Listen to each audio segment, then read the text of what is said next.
इकबाल ने बहुत खूब कहा था, वो एक सजदा जिसे तू गिरां समझता है। गिरां का मतलब क्या है? भारी। वो एक सजदा जिसे तू भारी समझता है, हजार सजदों से देता है आदमी को नजात। हर दरबार में झुकने से मौला का सजदा बचा लेता है। ये एक सजदा तुझे बचा लेता है हर जगह हाथ फैलाने से। और इकबाल ने ही ये कहा था, हमें करनी है शहिंशाह बतहा की रजा जोई।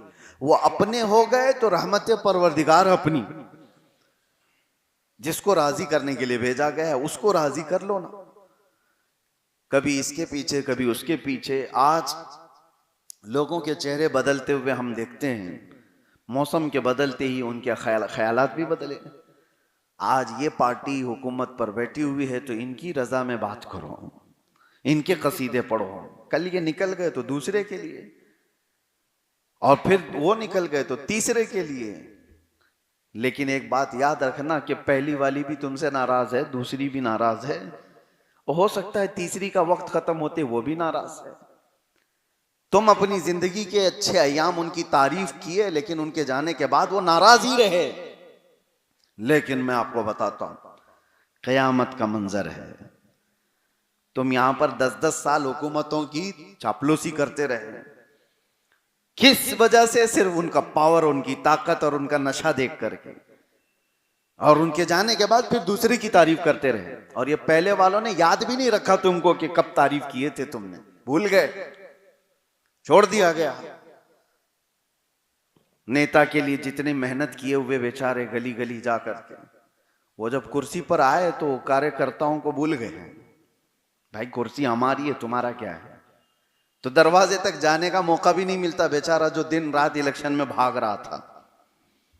वक्त ही नहीं दिया जाता उसको भी। लेकिन एक मंजर मैं आपको बताता हूं, कयामत का मंजर है।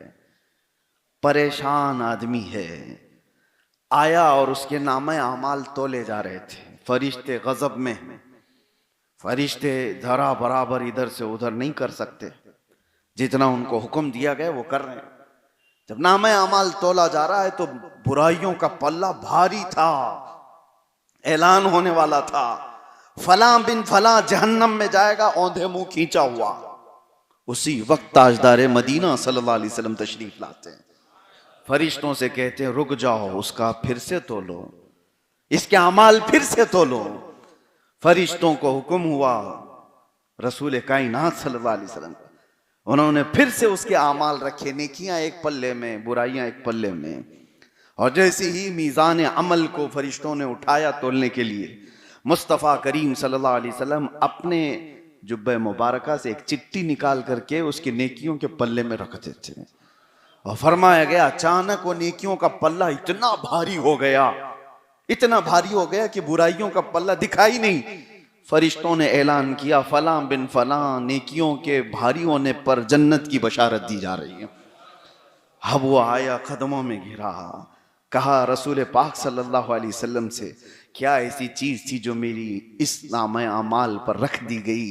कौन सा ऐसा अमल था? मैं तो गया था, खसारे में था, मैं जहन्नम में जाने वाला था, आपने मेरा कौन सा ऐसा अमल रखा?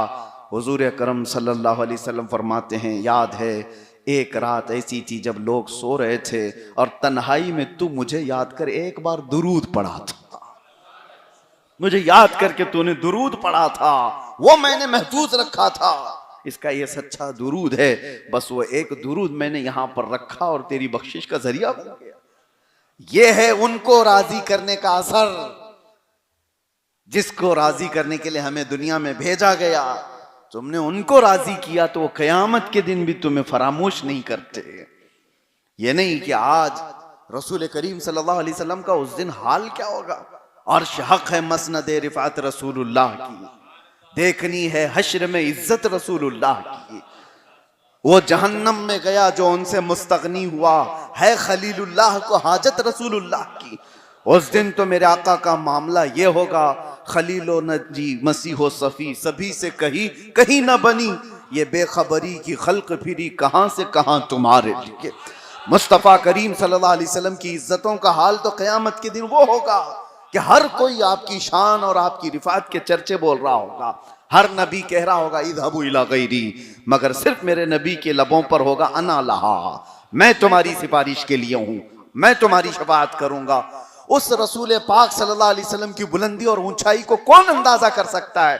लेकिन मैं आपको बता रहा हूं, उस बुलंदी पर पहुंचे जाने के बाद उस रसूल पाक सल्लल्लाहु अलैहि वसल्लम का हाल ये है, फरमाते हैं तुम मुझे क़यामत के दिन देखोगे, मेरे एक कंधे पर चादर होगी और वो खिसक करके गिर रही होगी, मैं अपने एक हाथ से ये चादर संभाल रहा होगा और दूसरे हाथ से अपने उम्मती गरीब को पकड़कर जन्नत में ले जा रहा हूं।